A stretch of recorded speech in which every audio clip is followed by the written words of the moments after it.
Hey everyone, you're watching Conversations in Pop Culture, and I'm your host, Andrew Davis, and this episode is brought to you by an affiliate link from BCW Supplies. Hey everyone, you're watching Conversations in Pop Culture, and I'm your host, Andrew Davis, and this episode is brought to you by... It just happened. I'm so confused. That scared me. I have two monitors open, and you started coming out of the other speaker as well. But I turned it off. It surprised the hell out of me. Oh, I was surprised because I thought it was my end. Clearly, this is how I want to start off my episode. Anything can happen live. Anything can happen live. As long as it wasn't me. So, as I was saying, now that I have 8 lives left, clearly, Please use my affiliate code POPANIME Comics. Get 10% off your entire order at BCW Supplies. They're a really cool company, and bags of boards are expensive. I have a t-shirt up on Redbubble. You could buy that bad boy as well. And I have with me, with my 8 lives remaining, comic creator Corey Hardiman. So welcome back to the show. Yeah, thanks for having me. Well, thank you for showing up and killing me. And now that I have 8 lives left, we'll see if you can dwindle those down a few more. yeah, right. So clearly, and you got a lot of stuff going on, and you are fully funded on Sister Mercy issue 6. I think it launched 3-4 hours ago. 12 o'clock this afternoon, so about 8 hours ago now. So about 8 hours ago, and so you're fully funded. Yeah. We're gonna dive into what's going on with it, the entire shebang, and everything. But what is the basic premise of Sister Mercy for those who are hearing about it for the first time? Sister Mercy is a post-apocalyptic story about a schizophrenic nun that lives in a Mad Max-style wasteland in search of her mother, who goes missing in the first issues, and she hears the voice of God, or thinks she hears the voice of God. That's up for the readers to decide. And he kind of gives her some guidance along the way, and also acts as her eye in the sky, so to speak. Yeah, I thoroughly enjoy Sister Mercy, and there's a lot of stuff going on where obviously I think you hit it, where pretty much she is now on the search for her mom and her head nun, and this sort of leads her into going out into the world in many ways, and it's almost like a child is coming out into the world and experiencing all the world, and that's what makes this so fascinating, because I view this very differently, where she really, it's not that she's not intelligent, she's not that she's not an adult, but she doesn't know the outside world and what happened in the world and how bad it is outside of her, I guess, church and where she was staying. And so what really was this like building out this world?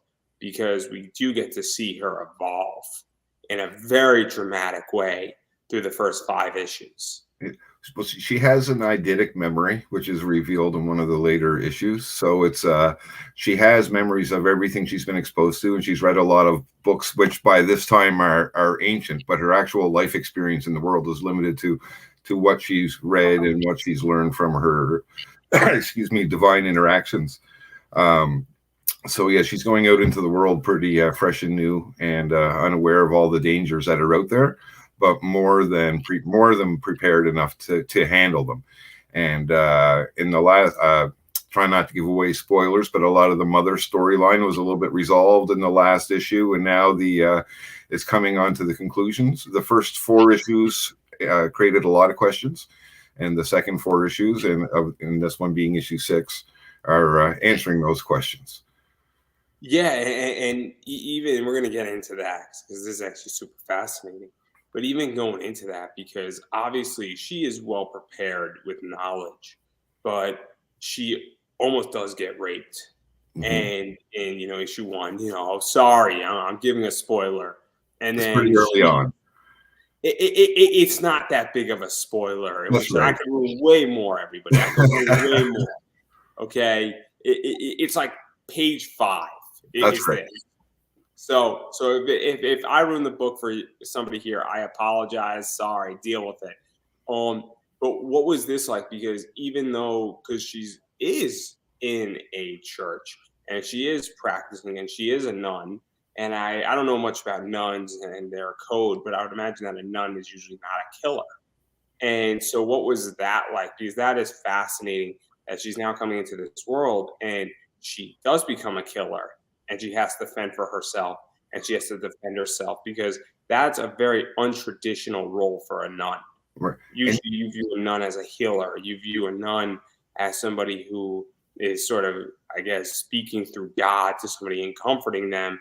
And you don't view them as an aggressor and as an attacker. Yeah. And that's what's so interesting because in this world, she's obviously dealing with that and she's learning who to trust and maybe even committing some cardinal sins per se. It's she's coming at it from the perspective too as a 100% pure believer. Like there's no doubt in her mind in the slightest, right?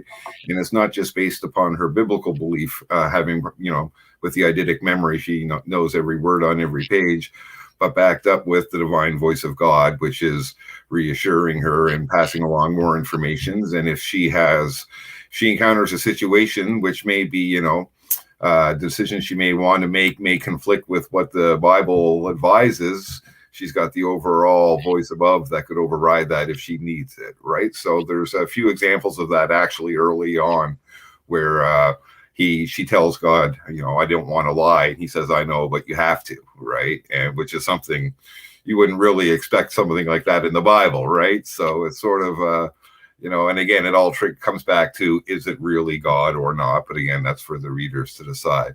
And to even talk about that, because obviously, if she's a true believer and we take the position that she has God on her side and God is with her, excuse me, all of a sudden, then technically God would almost be approving of what she's doing and would say, look, we all have to do sins, and we all have to engage and do evil things to survive. But if God is sort of running through her and on her side and speaking through her or her eye in the sky, it creates a very interesting religious conflict. Well, he also trained her technically, because she finds a spear early on, which she comes to believe is the spear of destiny that pierced the side of Christ, the spear that Hitler searched for. And throughout history, it said whoever wields that spear is undefeatable in battle. So she believes that that's what that spear is. And her training with that spear, when shown in flashbacks in issue 2, I believe, are her hallucinating threats and fighting them with her spear, and then showing it from her mother's perspective, where she looks like she's just playing with the spear and not doing anything, right? So it's been divine influence that has actually trained her from a young age. Because it gets very interesting, and I find religion to be fascinating. Me too. And obviously there are conflicts in religion. Judaism is a very fascinating religion. I know the Bible, whether it's the Catholic or Protestant or another subsection. And obviously I don't know which church this entire Sister Mercy she's from and the enemies in this world is, but obviously I think it's Christian. I'm very Catholic specifically, actually. It's the King James Bible type of deal, and with the extra aspects that come with Catholicism, all of the extra ritual and stuff like that, right? It's definitely more of definitely a Catholic, a stricter Catholic slant to it, especially where a lot of modern religions are very progressive and open and stuff like that, whereas Catholic was traditionally way more harsher on everything. And this is where I want to bring her character back to that for story reasons, not due to anything that I believe whatsoever, but 100% for story-driven reasons. To even talk about that, because obviously the Catholic Church, for lack of a better word, there's some pretty messed up stuff in the Catholic Church. They're nasty. They are nasty. And I say that, and I don't say that about Catholic people or people that practice Catholicism, individuals, but yeah, the church itself and the hierarchy, I think the higher up you get, the creepier it gets. And that's some nasty stuff. And so even because that's also reflected in who she's facing and who took her mother and the rationale, and even the idea that, I'm going to drop another spoiler, but I think it proves the point, is they took her mother and they could have just left with her mother and not blown up the house, but they chose to go that extra step. And that's something that I think is very interesting also throughout this entire book. And I don't want to go beyond the fact that there's an undead dinosaur that shoots out acid from its mouth. It's kind of like, you're younger than me, so you probably don't remember Masters of the Universe. But I had this toy. It was called the Slime Pit, and it was this dinosaur skull, and you put your He-Man figure in it, and you put this goop in the top of the skull, and it would cover your figure, and your mom would come out all pissed off because you got this green slime everywhere. It's kind of based on that. So the dinosaur is not alive or undead or moving, but the skull is a part of the mechanism which releases the trap, which you see more as prevalent in this issue very, very much. Because and obviously it's done in a very Mad Max, very apocalyptical, very disturbed way, and obviously it's done for entertainment purposes. It's almost done in a Coliseum way. It's a lot of nudity involved, and this is even just so rooted in just the I guess strictness and the messed up nature of all religions in society have gone through things like this. And so what is that like? Because it does make for a great enemy. Well, I like conspiracy theories. I certainly I love just to read them for fun. Some of them I believe, a lot of them I don't. Right? There's a few interesting ones out there, but I really like the wacky ones. Right? Like the shape-shifting lizards from under the earth. The stuff that nobody in their right mind would believe. But in coming across, reading a lot about those, watching videos and stuff. One tangent I went down is the Luciferian origins of the Catholic Church, and that the highest parts of the hierarchy are actually practicing Luciferians in secret. So I expounded upon that in Sister Mercy greatly, and brought up one of the old Catholic prophecies that the last pope in the last days is Petrus Romanus, the Black Pope. And that's the villain that I've created, and he's brought no longer hiding those aspects of the Catholic Church. Not saying they exist in real life, but that's the direction the story has gone in. So to even talk about that, because obviously at this point, Sister Mercy has dealt with the Dame, has dealt with the Cardinal Sin, which the Dame is a good enemy, but the Cardinal Sin is brilliant in so many ways. Yeah, there's a lot more. Just on an instant connection level where you get it, because we all know you have committed a cardinal sin. We all know that saying. Again, somebody like if there's somebody who is a book lover and you burn their book, you have committed a cardinal sin against them. And everybody gets what that means. Everybody understands what a cardinal is in a church. Everybody understands what sin is. Maybe not everybody understands what sin is. I don't know. I shouldn't go out on a limb there. But yeah, because what your sin and my sin might be different. That's right. I got a list. I got a long list. Well, my list is rather short, but the things that I call sin are pretty. I think most people in society would agree. Leaving like ice cream, an empty container of ice cream in the freezer. That's like number one. Number two is burning. Lift up the salt. So that when you go to the salt, the entire thing falls out. That's number two. And then like murder is number three. So clearly, yeah, I'd put that after those. Yeah, for sure. But what was this? I one on the list would be don't put vinegar in somebody's chocolate milk when they're looking, because that was done to me, and it curdles it instantly, and you're not ready for that. That's going to be a nasty moment. That's the number one my cardinal sin on my list. Yeah. Clearly. I mean, all those are like in the top 10 right there. That's right. Everything number 11 is like murder, right? Clearly. Exactly.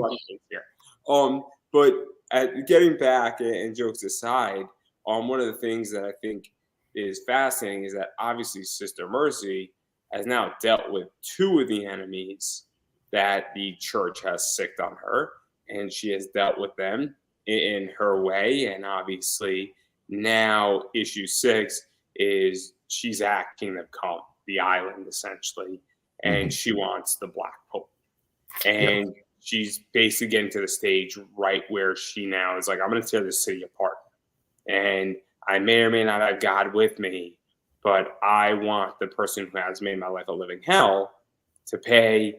And I want to, I don't even know if she wants to dismantle the system as much as she just wants to kill the person who took her mom and annoyed the fuck out of her. Divine retribution. And Cardinal Sin is still hanging around in this issue as well. And I'm happy to say that production has begun on our spin-off series, Hope and Sin, which is going to feature 2 characters that were introduced in issue 5 of Sister Mercy. But that's another story entirely. Well, we're going to talk about that. Actually, we can talk about that right now, actually, now that I think about it. So what is that like? Because obviously one of the things that, before we really dive into issue 6, is people, I feel, in indie comics don't know when to end a story at this point. Mm-hmm. I feel some people, and this is just my take, and feel free to disagree with me. Absolutely. Obviously, people are getting signed at places like Second Sight Publishing or Behemoth or Scout, or there's others that are going to be popping up in the next 2-3 years, without a doubt. And so now, if you get a deal where saying we're going to get you into a store, that, and they say we want 6 issues, but you only have 4 issues of story, well, you're going to find a way how to write another 48 to 60 pages. Because you're getting orders, and then once you're in stores, you get cloud and a bunch of other stuff. But at the same time, what I find is that I'm reading a lot of these stories, and I'm like, well, this should have been a 4-issue miniseries. Right. And also people say, well, you know, the story likes it. I don't want it to end. But at the same time, there gets a point where it starts going downhill. And I use Seinfeld as an example. Season 9 of Seinfeld was, I think Seinfeld went to 9 seasons. But whatever the last season was, it was not as good as the season before it. Walking Dead would be a perfect example as well. Absolutely. So what is that like to say, hey, I know when to end Sister Mercy, the main story, but also to say, hey, look, I got a big world here, and I could have some spin-offs and other things going on. Because I think that's a real trick, and I think people don't know when the party's over, for lack of a better word. Well, the end has always been known right from the beginning of issue 1. There was one of the very first things I actually thought of was the ending. So there's been an outline right from the beginning of what's going to be in each issue, and how many issues it was going to take to tell the story. And that came up to issue 8, right? And with Hope and Sin, it's an opportunity to expand on other characters that have a small part in Sister Mercy, and also expand further into that world, and to show the same events from a different point of view, and also to tell another completely different story at the same time. But with Sister Mercy, that first story arc ends at 8 issues, no matter what. It was only been my hope all along that it would be successful enough to reach issue 8. And if the demand is there for more afterwards, then, you know, there's plans in place for, depending upon whatever direction we need to go, right? But and also going to be starting a 3rd story here soon. That's just been coming out, became official here a couple of days ago, putting together a team for a 3rd issue, which is completely unrelated to Sister Mercy. And I've just been so lucky to have a couple of really, you know, successful campaigns, which have allowed me to expand. So to even go into that, because I think that's another thing that a lot of people, I feel, in comics, where they're like, hey, I create a world, and I want to now go tell from a different viewpoint, or because once you create a world and you create the rule of that world, it's very hard to say, well, I'm done, completely wipe my hands free, and then rebuild a whole new, brand new world, because world building is tough. And that's something that, you know, obviously, never say never. You know, right now I'm not going to be writing a comic for a while, but world building is tricky, and I don't want to spend years and years and years and hours, days and weeks to build a world and be like 4 issues later, well, I'm done with this entire thing. And so What is that like for you to say, well, you know, the world that I put my love into and my work and my effort into, well, now we get to tell it from a different point of view with a variety of other characters, and all that work gets to be recycled. It's well, those characters came along in that issue, and it's almost like they begged to have more of their story told. And it wasn't originally planned when I first started out with the beginning of Sister Mercy to do a spin-off either. And so I wanted to make sure I did tell a very different story. Like, as I said before, Sister Mercy is the story of a schizophrenic nun in this wasteland. And Hope and Sin is going to be a story about, again, under the same settings, can somebody who is purely evil at heart, like twisted evil, and somebody who is purely good at heart, fall in love. So it's a different sort of twist on the old sci-fi movie Enemy Mine, two people that are thrown into a circumstance together, and what kind of a resolution is going to come out of this, right? So it's and it gives me a chance to expand on other elements in the story that I wouldn't be able to do with Sister Mercy. So it'll be fun to see where it goes. Yeah, and then obviously going back into issue 6, and I'm not going to push it too much on Hope and Sin because it's not out yet. I am sure that I'm going to be enjoying it as much as I'm enjoying what Sister Mercy's done so far. But even to dive back into issue 6, I mean, obviously we're now in, I guess, the ending of the 3rd quarter going into the 4th. Yeah. And this is the final showdown between, well, the Black Pope, everybody who's on the island of Kingdom Come. Obviously, if everybody knows the biblical reference of Kingdom Come, it's also a great graphic novel by Mark Waid and Alex Ross, but that's not the point here, guys. That's not the point. But what is this like to really start entering that final stretch? Because it is kind of cool and exciting, and we're finally getting to see, well, Sister Mercy is on her quest to get divine retribution and deal with the problem. And not necessarily the problem of the world, but deal with just her individual problem. Because I don't view Sister Mercy as a, I guess, macro comic book. I view it as a very micro event. It's very gratifying to finally start revealing some of these answers and to see, in ink, these images that have been in my head now for 2 years.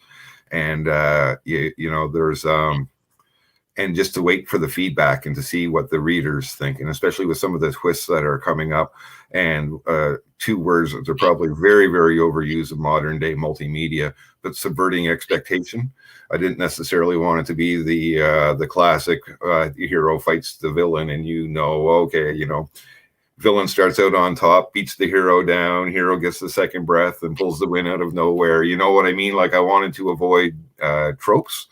And I think that I've succeeded in doing that. I think some of the events in this next issue are going to be pretty surprising. And I look forward to seeing what people will think of it.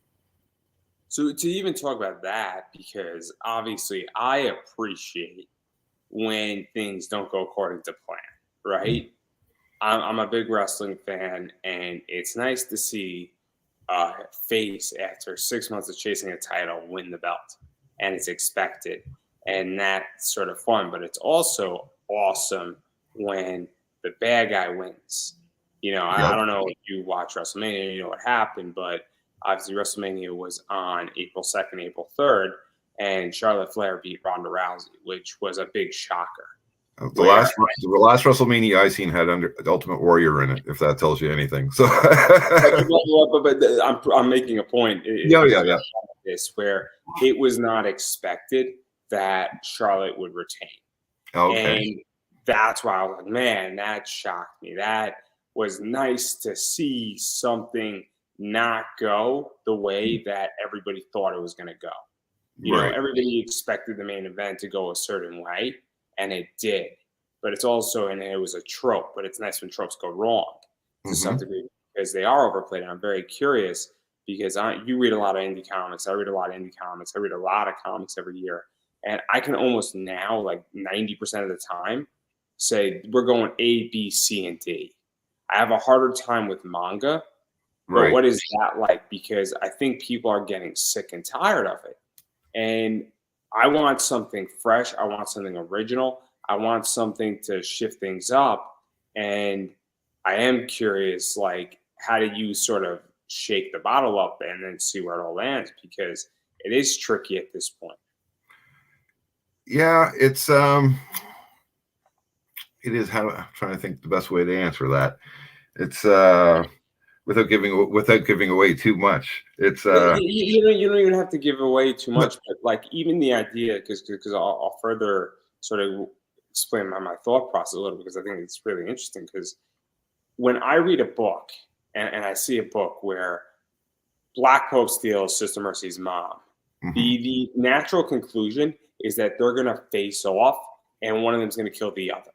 Right. That's the natural solution. That's and right. All of a sudden in issue 3, they team up. I'm like, okay, where are we going here? Right. You know, Yep. and so that is a massive that's a radical shift, obviously. But it's the idea that this book has sort of the typical trope where bad guy does action, the hero or the face, for lack of a better word, is going after to save her mom. Now, if her mom Right. got killed in the middle by her spear and she still wants to kill the Black Pope, that's a twist. I Yeah. don't know. I'm just throwing that out there. Just Yeah. saying, like, I think so. Like, where I'm asking is that so many things now, I feel people are not necessarily lazy, but they almost write to tropes, Right. and Absolutely. it I can do get try to annoying. avoid that, but at the same time, I do embrace some of them, and but I definitely try to avoid the overall trope of predictability. And it's like one advantage that's actually really that came an unexpected advantage was the artist that I work with, Ricardo Silva, fantastic guy. I can't say enough good things about him. Sometimes things get lost in translation, and I don't always get the page that I ask for.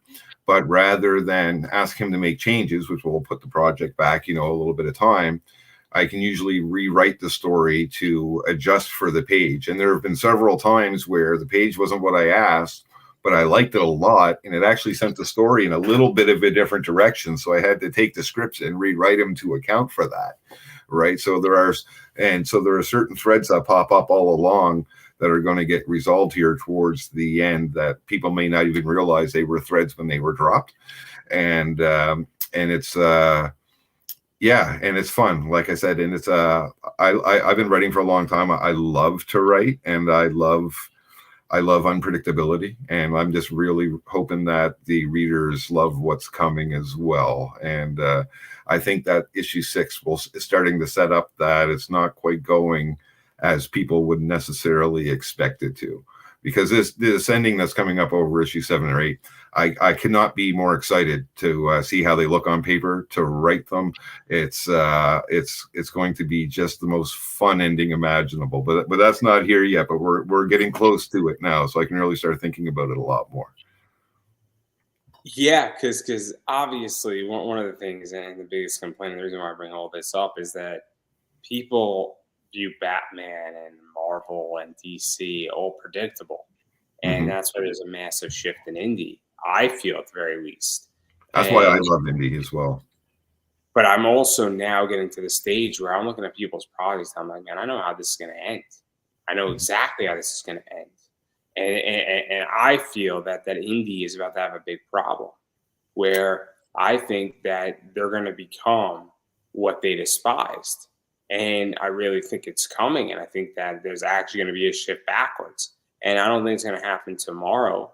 And it's not a popular opinion, but it's kind of like you become big and then it shifts the other way and the pendulum goes the other way, and it always does. And so, and I'm starting to see it. There are certain books I'm like, man, this thing is written to tropes to the T.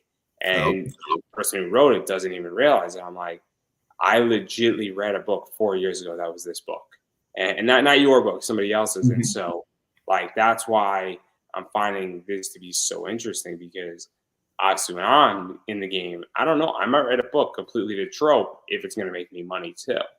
And that's the right. other thing as well, that's a very complicated thing. I feel as a writer is that if you're writing something, are you writing it because you love it and it's a passion project, or you're writing something to trope because, well, it's a payday? I Because I originally wrote it. It was my original idea was very much full of tropes, very much would have been acceptable as a mainstream comic.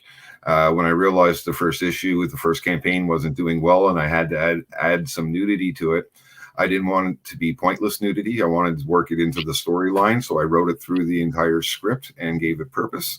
And, it took on a life of its own to the point where the story wrote itself. And I've written scenes in past issues and probably will again in upcoming issues where I'm like, okay, I'm uncomfortable writing this. I don't know what people are going to think of me when they read it, but this is the story telling me how it needs to be written. So I'm going to go with it. right? So I'm at the point now it's completely out of my hands, and I'm just kind of the vessel to kind of finish the story and let it be told as it wants to. So let's even talk about that, because obviously this is actually a fascinating discussion.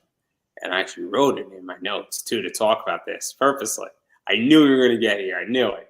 And I'm actually very excited right now. Obviously, it's no secret I'm a huge Zenescope fan. And Zenescope has sexy covers. They have their Z-rated covers. Dynamite, I think, has nudity covers. Obviously, Top Cow has done stuff. I don't know if Top Cow has gone full nudity, but I know they have really sexy girls, and there's really provocative stances. Aspen, I don't think has gone full nudity, but extremely provocative. They might have. I don't know. So if anybody's in the comments and wants to correct me, but I haven't seen an Aspen nude cover. I've seen pretty close to it. But what is this like to say, hey, if I write a book, I don't want it to be a porn book, and I don't want it to be pure nudity for the sake of nudity and be pretty much a softcore porn or a hardcore porn, depending on how you want to look at it. But I also feel like the story needs it, because this is where things get tricky. And then also the nudity can possibly overshadow the story, and it creates a bigger issue, because if you take one step over the line, it changes the nature of the book, and then the book is viewed as X. It could be viewed as smut, for lack of a better word. And so what was that way of figuring that out? There are definitely people out there who could use that description for Sister Mercy, and it may not be necessarily, they may not be wrong, depending, coming from their point of view. And with these comics, it's not just the nudity, but it's the manner in which it's used. Again, I've said before, it's not just a sour scene, or, she happens to have a boob revealed in an issue. There's some real, controversial and the controversial and disturbing scenes in here. And as I said in the beginning, it made me uncomfortable to wonder what people would think of me, especially I'm the son of a preacher, right? So there was some people in the family. I was like, okay, they're going to think I'm completely going to hell for this, right? But it is what it is. But after the first couple of issues, I was just, fuck it, I'm going to embrace it. It is what it is, and I'm running with it. And if nobody likes it, they don't have to read it. I'm just going to totally 100% embrace it. And so that's what I've been doing, and it's just going to keep going with what's been successful. And one of the best comments I've ever had came on the last issue, and there's been some wonderful, wonderful comments. I swear I have the best backers ever, so supportive. But one comment was, I came for the fan service, but I'm staying for the plot. And that's music to my ears. That's what I'm hoping. You buy it for that cool cover. If you like nude covers, collect nude covers, like absolutely. But it's the interior content that's hopefully going to really catch your attention and make you want to get the next issue. So I do want to talk about the covers in a second, and I'm actually curious about your opinion on covers. But also one of the things you mentioned is controversy, and I'm a big fan of dirty realism. So I'm a big fan of Raymond Carver, Charles Bukowski, John Fontaine. Yep. And then so I really like those guys, and I came into Bukowski when I was sort of in my senior year in college. Thoroughly enjoyed Post Office Ham on Rye. Factorium is a very interesting book. Women, I've only read half a woman. I'm in the middle of that book, but I'm enjoying it. And there's a bunch of other stuff from Bukowski. But it's the idea that obviously there's a lot of stuff going on, and they really push the line. And I feel that in society, that line, and in the society we live in, it is really hard to push a line and really make and cross new ground, because Marilyn Manson says this is the new shit in a lot of ways, and everything that has been said has been done, before, but now you can ask for it by name. It's sort of the lyric there. And so what is that like to sort of say, hey, I want to break new ground, or I want to at least highlight new ground, or I want to go into, I guess, forbidden territory, for lack of a better word, to some degree. And you're not going full out and going crazy, but what is that like? Because I feel like a lot of creators are terrified to do it. I feel like a lot of creators are terrified on a monetary level, level. How do you tell your spouse what you're doing? How do you tell your wife? I mean, seriously, if you're writing a very provocative, not exactly appropriate, scene, it might not be so simple to say, honey, we put a mortgage on our house to do this. And I know it's my dream. And then she looks at it and, well, I'm just saying. So what is that like for you? Because obviously I think it's a big problem in comics and even in creation in general.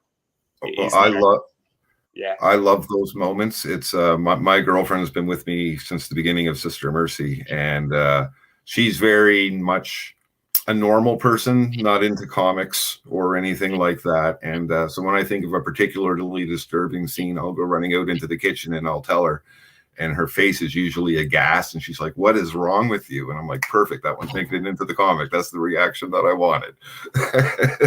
So the reason why I bring this up is that I speak to people who write horror comics, and I'm like, it's very rare now that something will make like the hairs on my neck stand up.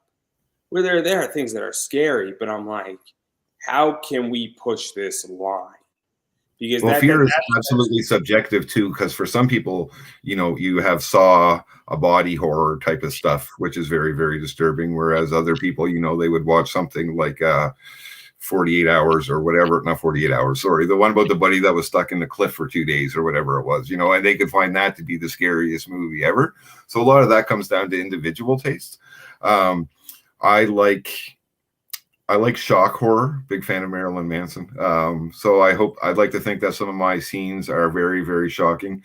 And one of the greatest things, I've said it a bunch of times, and probably many people have too, one of the greatest things about indie is that no comic book authority, just do whatever you want, right? And, just suffer the repercussions. But I mean, everything has repercussions, but just, you're going to put it out there at the end of the day, and you're your own boss. And I love that. I like seeing somebody's unadulterated comic.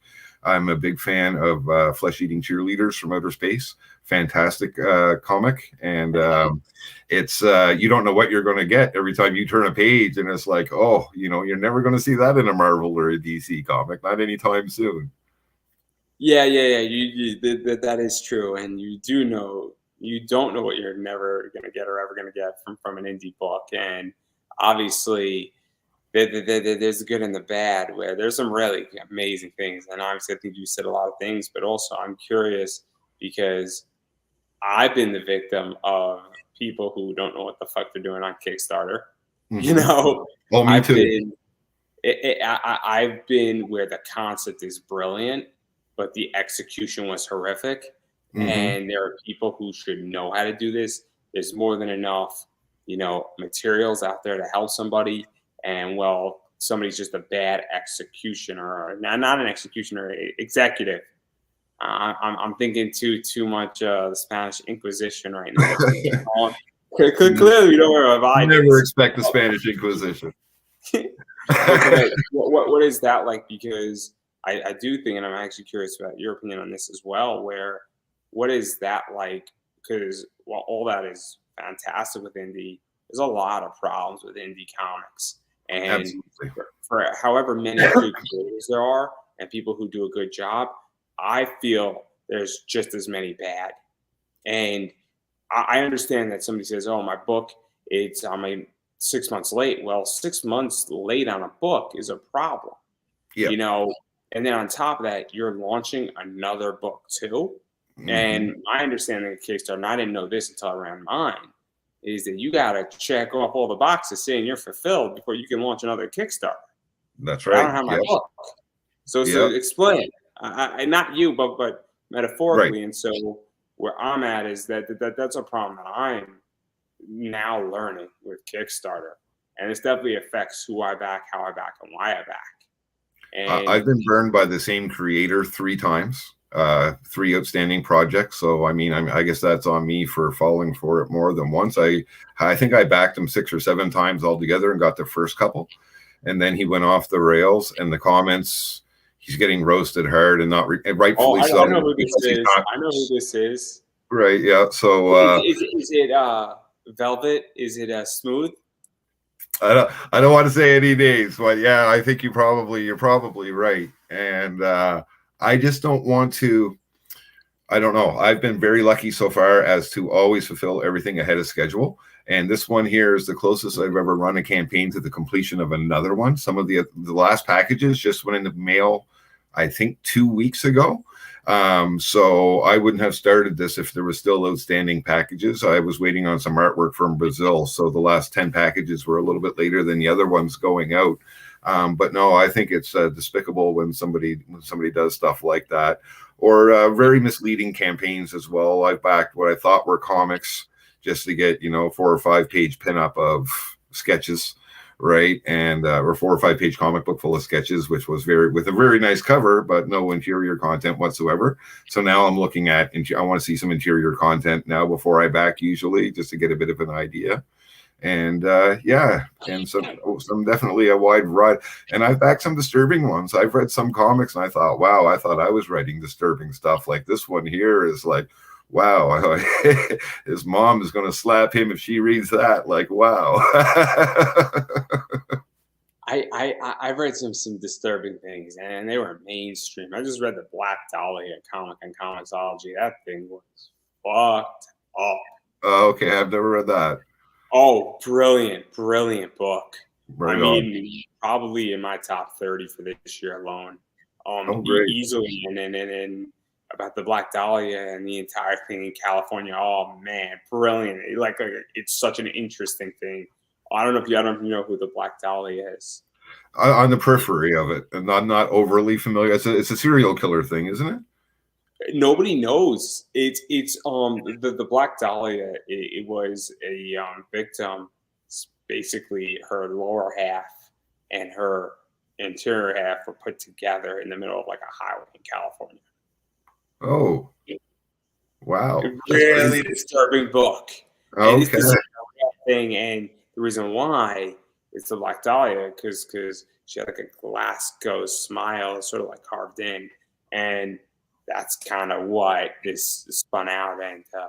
Really disturbing book, but it's kind of like going through what could have happened and all sorts of stuff. And then the graphic novel, brilliantly, but disturbing for a whole different reason. You're like, we're now getting into the psyche of what was going on and what's going on with the police and who could have done it and why was it done. It makes you look over your shoulder. All right, bud. Oh, that's a different level of disturbing. Yeah, but I digress right there because actually I'm also very curious because you've actually kicked up your Kickstarter rate for this year. And what is that like? Because I ran my campaign and that thing nearly killed me. Well, they're an emotional roller coaster, that's for sure. Today, the cart has been climbing up. It's been a fantastic day. I know there's going to be 29 days to go. It's not going to be like that middle stretch in particular is hard when you wake up or when you go to bed at the end of the night and your campaign is ending with fewer dollars than you had that morning because 2 or 3 backers had dropped you and you haven't picked anything up. The last issue 5 campaign was actually really bad for that. At the end of the day, it was still the most successful campaign I had ever run. But the drop backers, yeah, that can be so disheartening, especially you hit a couple in a row or you lose a really big one. But you just kind of go on through and just wait for the next day, and hopefully the next day the cart starts climbing back up. And but yeah, I can't. This one has been completely. Excuse me, too much coffee. This one has been a lot of fun. The comments are just completely supportive. It's just been great so far. So hopefully it keeps going. Yeah, because obviously with mine, I had some issues, a lot of stuff where it was not good. I think I got approved, and then I just sort of launched because I was supposed to launch in November, and then there's delays, and then I wound up launching in January, which obviously I didn't have much hype and all that stuff, and there's a lot of things going on with it. But also there's a lot of pushback from certain people, and I'm not going to mention names per se, but I expected people to brush it off, but I didn't expect the attacks, and I thought that was very, very weird and odd. So I'm in the exact opposite boat. I was expecting attacks and they didn't come. I thought that I would piss people off with some of the subject matter, but it just didn't happen. So I can't even comment to that. I don't even know how that must feel. It must be very frustrating. It wasn't even so much frustrating. It was just like, why? Because people in like the way I viewed indie comics, and it actually changed my opinion very much, where I thought indie comics were more of a brotherhood, more of a family, more of I'm not here to shove you off a cliff and stab you in the back. And to me, I had some people who were quote unquote prominent to some degree, throwing things at me, and also people saying they were talking behind my back. And there's a lot of questions I have now, and it definitely made me question a variety of things. Now I'm not leaving, guys. So if you think I'm leaving, you didn't kill me. So, but it definitely shifted my opinion because I thought that in the last 9 years I earned respect for doing what I've done for the last 9 years, and apparently that was not the case, and definitely changes the way I respond, and definitely makes me have a different attitude, and that's something that is a wake up call, and it's I don't know, but again, it's a very weird experience for me, but I'm not leaving. I'm not leaving. Yeah, you're gonna have to drag me out. You're gonna have to drag me out, everybody. But how I feel, where because I definitely thought it was over the top, and I don't understand why. And usually I have an answer. Mm-hmm.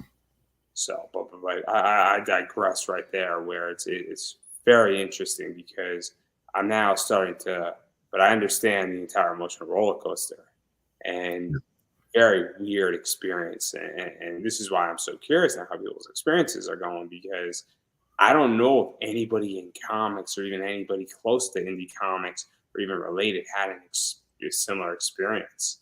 And I would love to speak to somebody on that because it's so interesting. The only thing that I can say to that is having run, well, this is my 7th campaign now, as I walk away from every one learning something else, right? So, I mean, when you go to do your second one, you're going to have learned a lot, obviously, a lot of I already have the response. Right? I have the response, and you can do it with me. Okay. After me. There you go. Right on. Yeah, no, that's what you got to do. You got to work, do what's best for you, and those are your decisions, and you know what works or what doesn't, right? So, there's a gift. There's a gift to that, and that's the official response. Right on. If you would like to take the same corporate response, it's all up to you. I'm totally fine. Well, this one. There we go. Repeat after me. There you go. All right. I don't even know who I'm giving the finger to. I probably just lost 20 baggers. No, I was kidding. But anyway, I digress right there. I actually do want to talk about your covers. Now that we've checked off the Andrew's Kickstarter box, which is the official, it's a segment in every single episode now.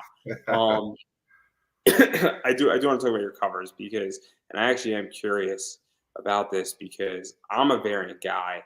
I buy and sell a lot of variant covers from Zenoscope and other companies, and I do well on eBay with them. And I know that variant covers in a lot of ways with particular artists, whether they're limited, the artist is hot at the moment, something's going on with the artist, or the artist has a following or whatever it is, definitely helps sell comics.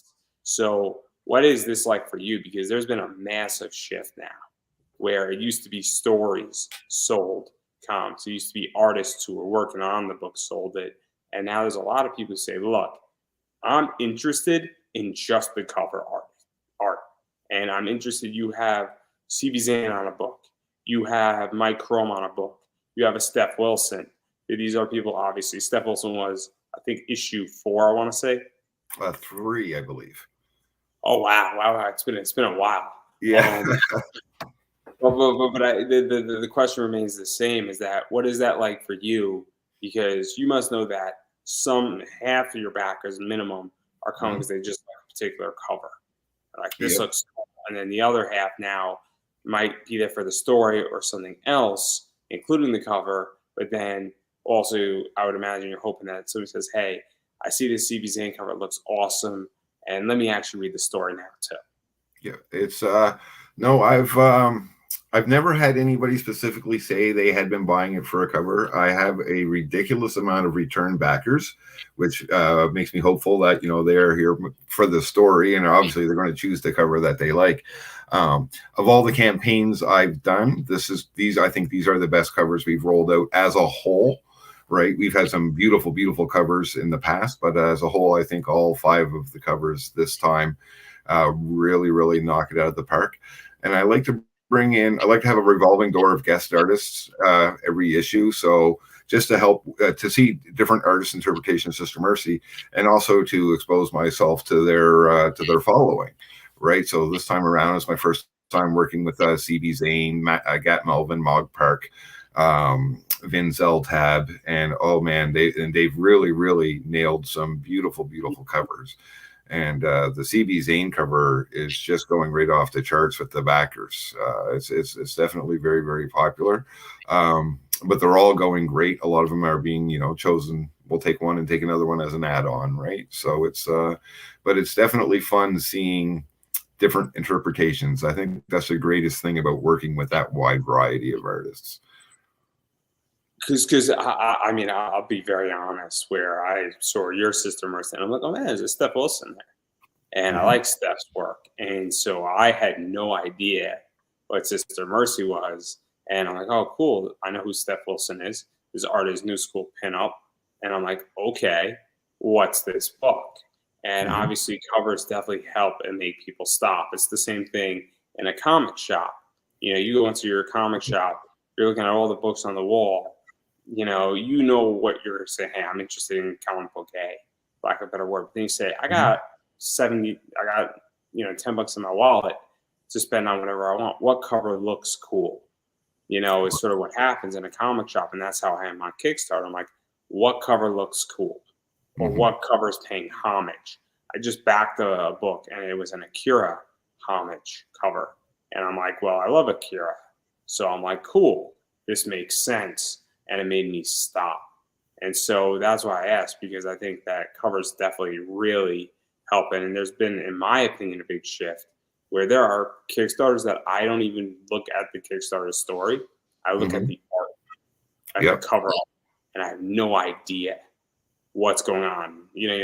I'll throw our friend Larry Higgins, Niobe. David Fraught, who just passed away, rest in peace. He did a tribute to Spider-Man 607.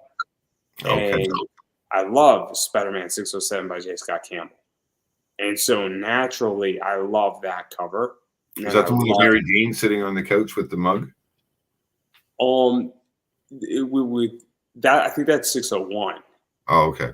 607 is Black Cat, almost in like a Spider-Man suit, pulling the curtains. Oh, okay. Yep. Yeah. I know which one you mean now. Okay. Yep. But then Campbell did another reference where Spider-Man is not leaving the apartment, but he's coming into the apartment of Black Cat. And that's a great book, too. I have that book, too. I'm actually going to get it CGC'd soon. Great book. I actually paid more for it not to be signed than the signed copy. Oh, okay. But I actually read Niobe, and I think Niobe is a great book. And Origins is a great book. But I like the cover more. If I didn't know what Niobe was, I would still pick up that cover because it's obviously referencing something. And so I'm curious how you feel about all of that and even that shift, because there are people like me who say, look, I just love cover artwork. I'm not an artist, but I appreciate it. I also view it as an investment.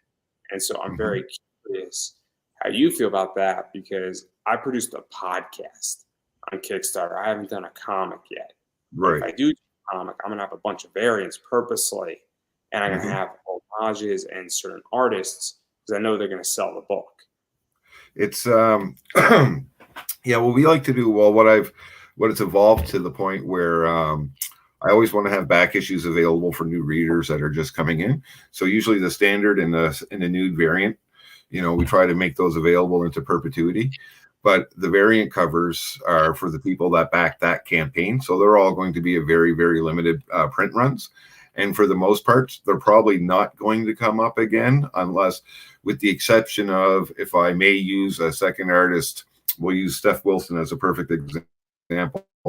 I hope to have him do a cover for Hope and Sin #1, but I still have about 45 of his covers left over from this previous Sister Mercy campaign that he worked on. So I'll probably throw those in there with a limited print run of 45, but they won't be going back into print.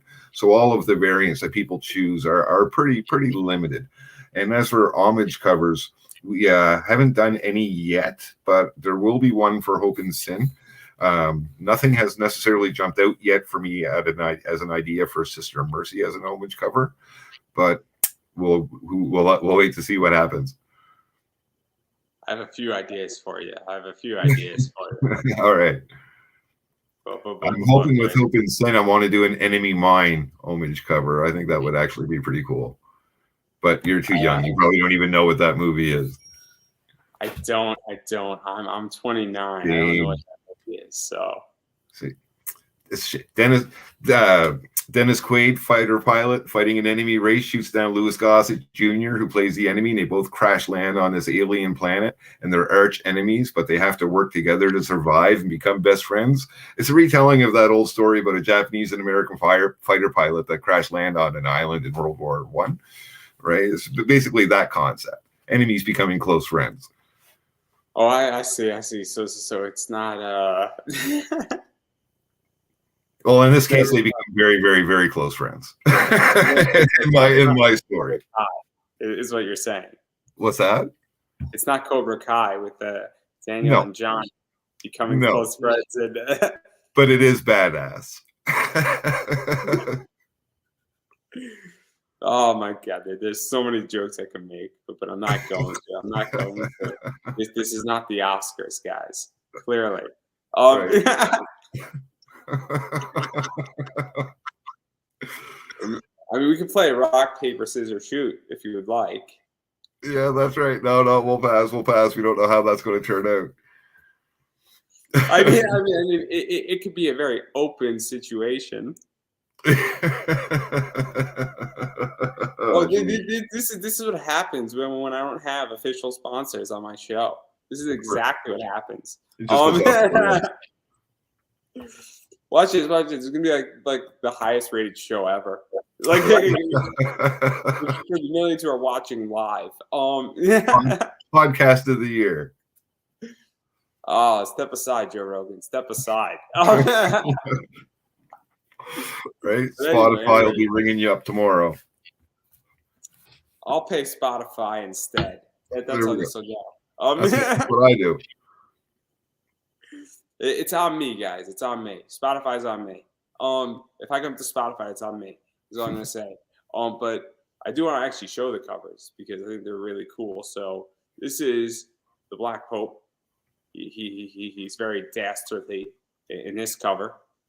That's our standard edition cover by Ricardo Silva and Ivan Dominguez. Yeah. And there's this one. And that would be our nude variant cover by CB Zane, who I've been dying to work with him for the last couple of issues. So happy to finally get a piece from him. And wow, between him and Gat Melvin, they just knocked that out of the park. What a beautiful cover. And it's been the most popular of the campaign. Just been going like crazy. And then there's this.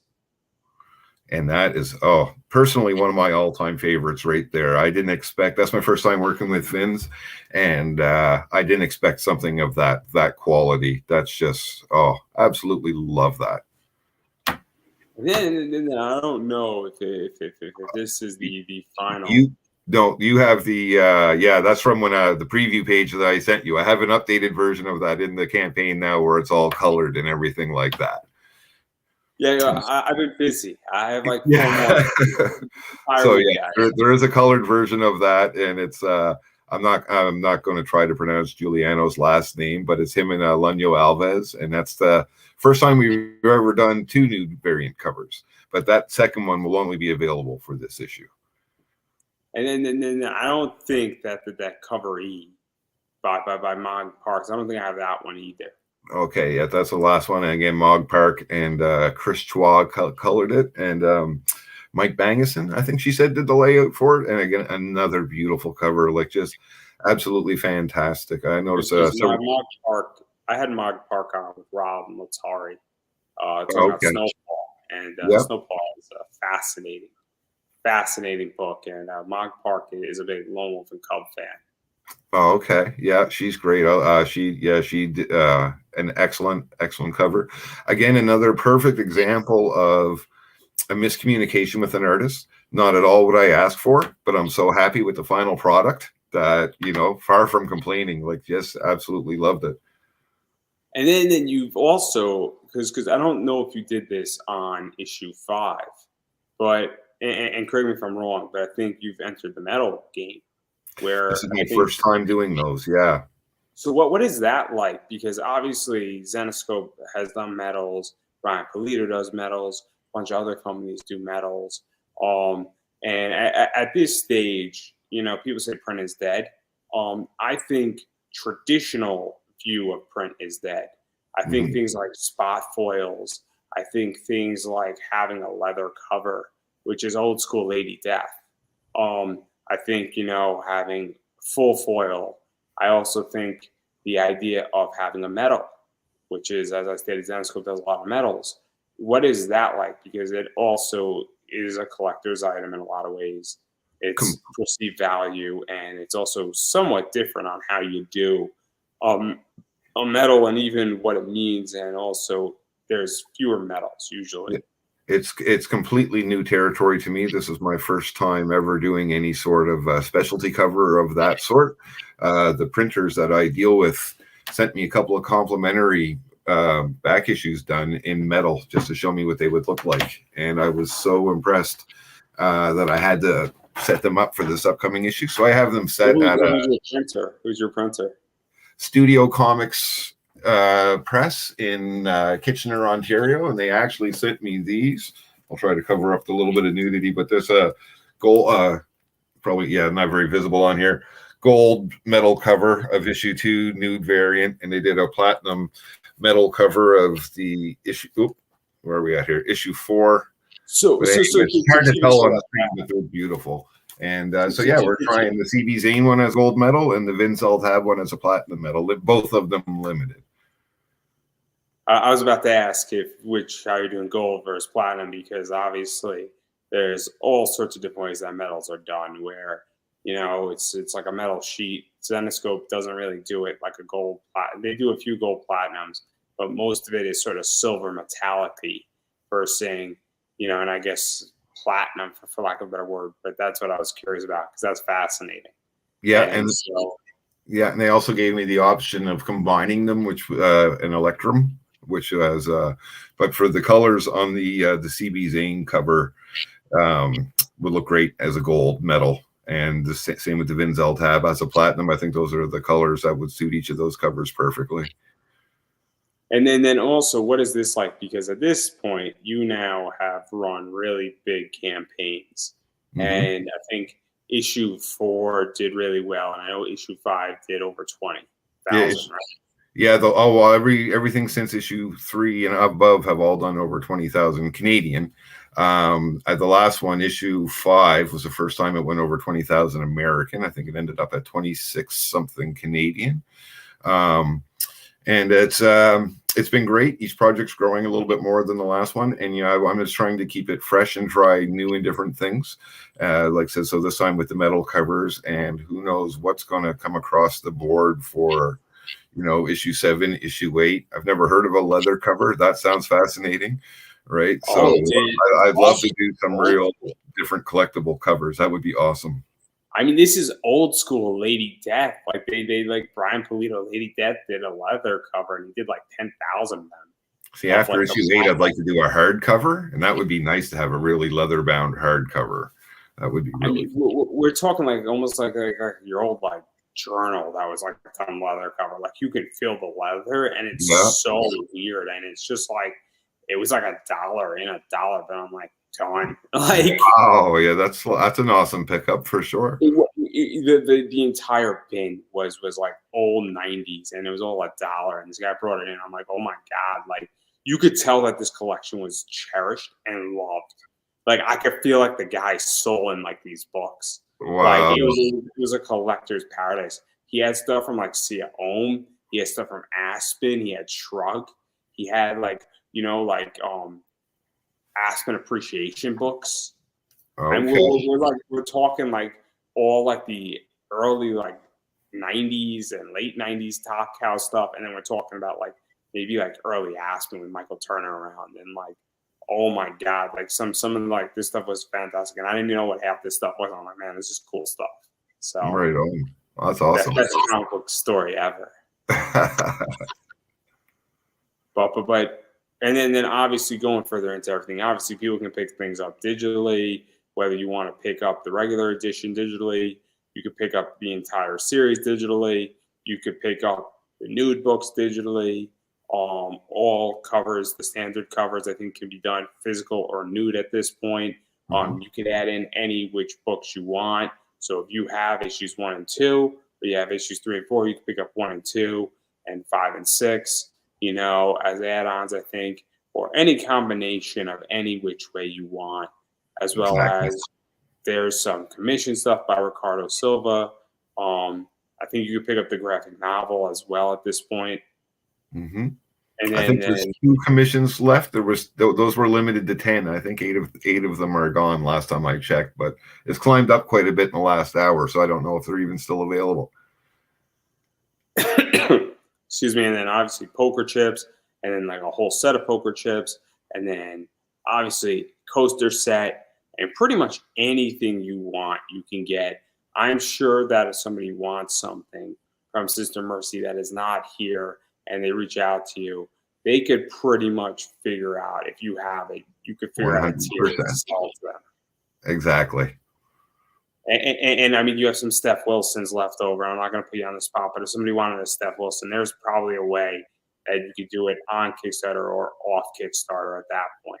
Yeah, there's a few. There's pretty much only a couple of the variant covers are 100% all gone out of print into perpetuity, but a lot of them we're down to some pretty low numbers for some of them, but we have a few of just about everything.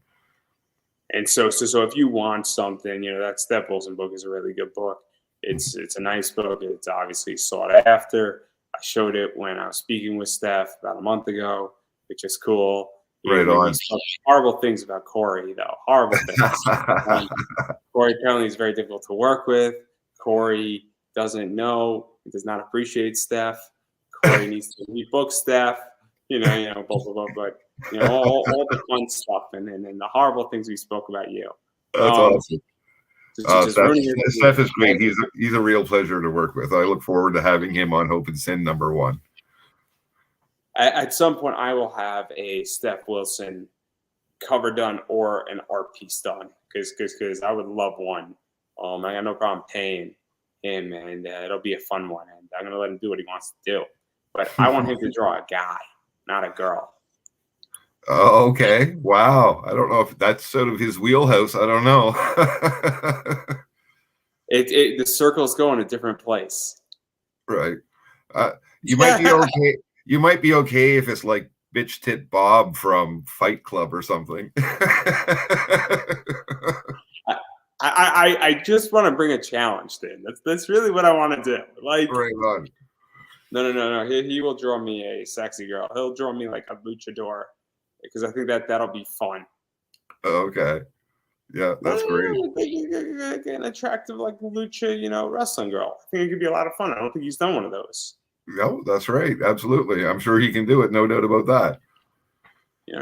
She'll be top heavy. It'll be nice. I mean, I'll let him have as much freedom as he wants. That's all I'm going to say. Yeah. Especially if I get, I got to solidify my life. And once I have a job, I can then actually start working on a comic book. Right I have a brilliant idea about it. And I'm either going to be loved or hated in the comic world once I drop it down. But yeah, there's a lot of stuff that obviously, getting back to you, where again, if you want that Steph Wilson book, which I recommend you get because I'll tell you a little secret. Everybody, Steph Wilson books, some of them go for real money on eBay. That's so awesome. Corey, maybe you're in the wrong business with the Steph Wilsons. Maybe you should just go straight to eBay and just say, fuck it. Right? Yeah. I'm too old fashioned. That's too close to technology. I'm pen and paper guy. I draw my script on a pen and paper and take a picture of it and send it to my artist. Right? Like it's all. I had to get my son to hook up my phone. I just got a car with first time I've ever had a car without a CD player. So I'm lost. So like I had to get my son, hook up Spotify, help me figure out how to play it from my phone to my car. It was just like when my parents used to get me to hook up the VCR back in the day, right? It's the circle of life. Well, I know what your first song on Spotify played in your new car. What was that? Heart of Gold. Heart of Gold? Blondie? Neil Young. Oh, oh, that's rough. That's rough. Oh, shame on you. Shame on you, young fella. Hey, I like Sun Green. I like that song. I got to shave off this white beard so I don't look so old. Get rid of the Santa Claus look. I like Neil Young. I'm just saying he needs to remember Spotify don't need him around anyhow. Well, when you do a song called "Rockin' in the Free World," and you start, but anyways, I won't go into politics. Oh, this show is already. I mean, tomorrow night with Arvin Nelson on. I mean, we're going hard. That's going to be a fun interview, and I like Arvin. Okay. And then we're gonna have a good interview where this is tame compared to that. Right on. I'll tune in and watch. Oh, it's gonna be good. It's 9 o'clock. It's gonna be a blast. And it's gonna be like a 2-hour one. But don't worry. I'm prefacing everybody by I'm having a really talented cosplayer who does a great Sailor Mercury on before Arbit. So I'm going in easy. You know, for everybody. I'm lessening the blow. You know, I understand everybody's not ready for the next stage here. What you got to give people warnings. I'm just saying. That's right. Yeah, I'm here to entertain and lessen the blow slightly, just slightly, because I want you to still feel a little bit of the blow, but not all of it. But anyhow, hey, I would play Neil Young if I owned the rights to his music. So yeah, no, that's all right. We'll pass on that. But I can honestly say I was never a Neil Young fan, even before his most recent words. But yeah, never been a Neil Young fan. Never my type of music. It's all right. It's all right. We all know you were a Spice Girls fan back in the day. It's okay. Well, aren't we all though? That's what I said on the stream. Everybody's got a favorite Spice Girl. I mean, come on. It's like picking your favorite flavor of ice cream. I mean, it's just the way it works. It's a qualification to be a human. That's right. Exactly. I mean, even Sister Mercy has a favorite Spice Girl. Absolutely. Oh, Scary Spice for her all the way. Exactly. Maybe that's the root of the problem between her and the Dane. That's and right. Which was the one that was Jerry Halliwell? What did she? Was she Spicy Spice or Sporty Spice? I don't even know what her name was. Horny Spice? Wasn't it Posh Spice? Okay, that sounds baby. I don't know. So Baby's Emma. Mel B is Scary. Oh man, there's a Sporty. Sporty Spice is Sporty Spice. And then there's Posh Spice and Ginger Spice. And Papa Spice and Brainy Spice. Yeah. There's Cokie Spice, clearly. Clearly, it's just the way it works here. You know. That's right. We are a long way out of your Kickstarter, aren't we? Yeah. I think absolutely. And then I'm sure you've already unlocked stretch goals, but I was too lazy to look. Actually, this is the best so far. Another pledge just came in. I'm $6 away from 10,000 Canadian, which is our best start yet, and that's unlocking 3 stretch goals in the first day. Wildest dreams did I expect it to do that well. So it's been doing fantastic so far. So to even talk about that, because obviously you've been growing ever since the first one. Hmm. And it's very interesting because obviously Niobe Comics has gone through this and a few other people have gone through this, but then other people on Kickstarter, they'll do 25,000, but they're actually not growing their Kickstarters. Where nothing, if you are running a $25,000 Kickstarter campaign, and every time you go out there and you do a $25,000 Kickstarter campaign, props to you. But like for me, I did $855. That's a big deal to me. But my Hmm. goal next time is to do 1,500. That doesn't Okay. mean my goal is not going to be 1,500. It's going to be the same goal, but I want to double what I did, and I want to have 80 backers Hmm. because I want to increase. Now, if I get 60 backers, that's still progress. But what is that like to be growing? Because obviously that means, I think, three things. Either your story is really good and you're converting fans and you're having fans coming back. And somebody's like, man, I started this campaign. They're on issue 2. This looks really cool. You're either having better cover artists or you're like, oh, snap, this person has somebody that I like, or man, this cover caught my eye on this project. Let me see what it's about. Or the marketing has changed slightly, where it's kind of like you're getting it in front of the right eyes, or you found the right audience. And so, what is that like for you? Because again, if you go out there and you're doing 25,000 and your audience isn't growing, you found your right audience, but you're not growing. Hmm. But when you're growing, that's obviously a signal, or you're getting more money where you do 10, and you do 12, 13, 14, 15. Clearly, you're picking up new members. It's oh, we just passed 10,000. There we go. Yay, I need a noisemaker. No, it's a wonderful feeling actually, and especially like I said earlier, seeing so many returning backers, so many people that have commented on how much they enjoy the story and want to know what's coming next. Um, I can't speak to all of my backers and why they return. Maybe some of them are just here for the covers. Maybe some of them have never even cracked the book. I don't know. I'm just grateful for every single one. Some point long before now, I expected the law of diminishing returns to kick in, and I always thought that the previous campaign was probably my best one, and now they'll start to drop off. But so far, each one has continued to grow, and I'm just I can attest as to all of the reasons why. I am just very, very grateful that it's happening, and I want to enjoy the ride for as long as possible.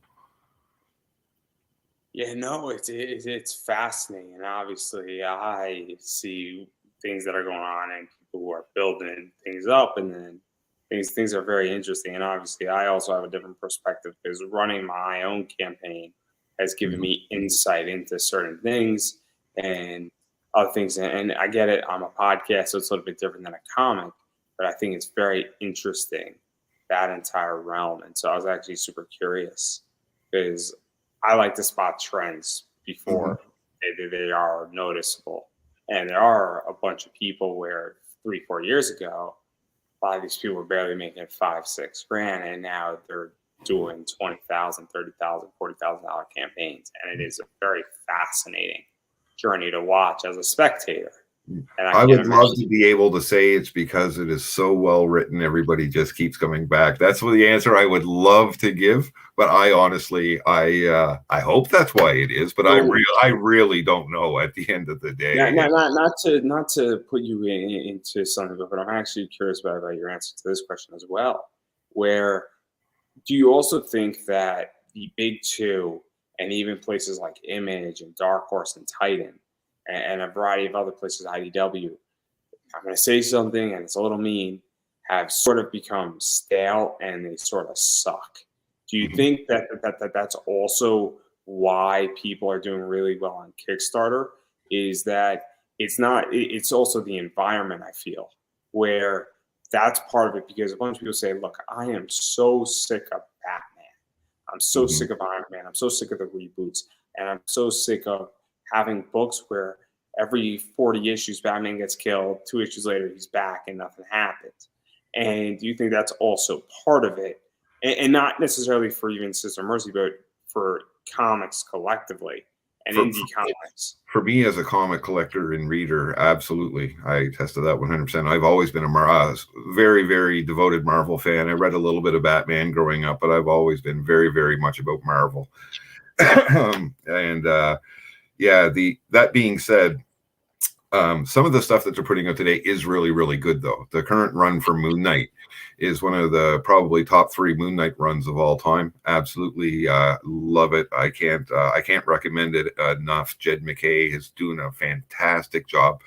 But there's so much other stuff out there that I haven't necessarily read a lot of it. The Devil's Reign, which is the current big Marvel event, is just a combination of Dark Reign with Shadowland and a few other their previous crossover events thrown together, and it just seems to be rehashing old ideas. So but that being said, it's everybody should be going out and buying the current Moon Knight run. It's really good. But I haven't read anything out of DC. I've never been a big fan, and they don't seem to be putting out anything really that gets my interest. I think the last thing they did that I really like was Batman Hush. Oh, snap. Yeah, let's go way back. See, Blackest Night was really well done. But that's like 2008, 2009. Actually, I say that I really like the Harley Quinn. I got the Black Label Harley Quinn series, the 3 issues. That was fantastic. I love that. Yeah, so I'm sure there's a lot of great stuff out there. I just haven't been exposed to it. Fables is coming back, and that's good. And then there's been a bunch of other stuff that's been somewhat decent with DC. Batman is always really well done. Where there's a few bad issues of Batman, but in the last probably 6 years, Batman, if you pick up a Batman book, it's not perfect, but it's pretty good. And it's pretty consistent. Action it has been hit and miss, and Green Lantern's been hit and miss. Eat, Bane, Kill Tor was fun, but it wasn't stellar. But the covers were good with it. So if you're a big cover fan, and also if you like the animated series and you go into it and say, hey, I like the Harley Quinn animated series show, Eat, Bang, Kill Tor was a lot of fun to read, but it wasn't a great book. It wasn't bad. And then Gun Hunting with Titan, which is outside of Marvel and DC, Gun Hunting was brilliant. Oh, okay. Gun Hunting is really well done. Really, really good book. And it's a story that's fascinating. And Warren Lowe has an amazing psychological cover, but that's neither here nor there. He's like the top guy right now. And so if you can afford him, you buy him because he's worth every penny of it. Right on. Will Jack is really good too, but I digress. So obviously I was going to ask you a lot about Kickstarter, business perspectives, all the clout with Kickstarter, but I think we covered all that pretty well. Yeah. But I do want to give you a chance to promote yourself, because obviously, where can people find you? Where can people find the Kickstarter? Where can people give you money so that you outperform issue 5? And you got 29 days left, which means you're ending sometime in May. But obviously, if you back now, well, that further perpetuates and lets people know, hey, lots going on. You should back this project. Also, you don't get billed until the project fully funds. So if you are getting paid in 2 weeks from now, you can still back it because you're not going to get charged. And one thing I forgot to mention earlier also is that all physical backers who pledge within the first 24 hours, so that would be between up until 12 o'clock Eastern or 11 o'clock Eastern Standard Time tomorrow morning, they receive a free 6-inch by 9 bonus 6-inch by 9-inch art print of Sister Mercy, and there's going to be a separate original art draw for Sister Mercy issue 2, page 1, the original art. It's a splash page. It's a beautiful page, and all the backers that pledge, physical backers that pledge in that first 24 hours, will be eligible for that. Yeah, so obviously there's good reasons to back everybody. So where can people find you on social media? Where can people find your Kickstarter? Where can people find all that jazz. They can find me, Corey Hardiman, on Facebook. They can also find Sister Mercy on Facebook and on Instagram as at Addict Door Comics on Instagram. And what else? Or not Twitter, not Instagram. Yes, at Addict Door Comics on Twitter. Sister Mercy on Instagram, Sister Mercy on Facebook, and most importantly, Sister Mercy #6 on Kickstarter, which is where you can find our current edition. Yeah, there's a lot going on, and I'm going to keep saying it. You have to support indie comics. And what that means is when indie comics, such as Sister Mercy, has a book that is up on Kickstarter, you need to pledge to that book, because these books cannot be made without money. All the money goes into printing the books, into paying the artists, goes into the next book, and goes to keep the lights on and help make all this stuff happen. And so it is very, very important that you throw your money and you pledge your money at these projects. But I get it, and I think Corey gets it. Everybody's been there, where sometimes you don't have money for a project, and that's all right. It happens to everybody. There's a lot of great projects out there, or you're just in a rough month per se. I've been there. Corey's been there, as I stated. Every comic creator's been there, and that's fine. But what you should do in that circumstance is share out the Kickstarter. Share it out on Facebook. Share it out on Twitter. Share it out on Instagram, TikTok, Snapchat, whatever social media you use, because you don't know who's watching, and you don't know if who you share it with, how they might click the link. They might check out the link. They might say, oh, this is an awesome project. Let me go back it. Or conversely, if you can only throw in $1, well, $1 goes a long way.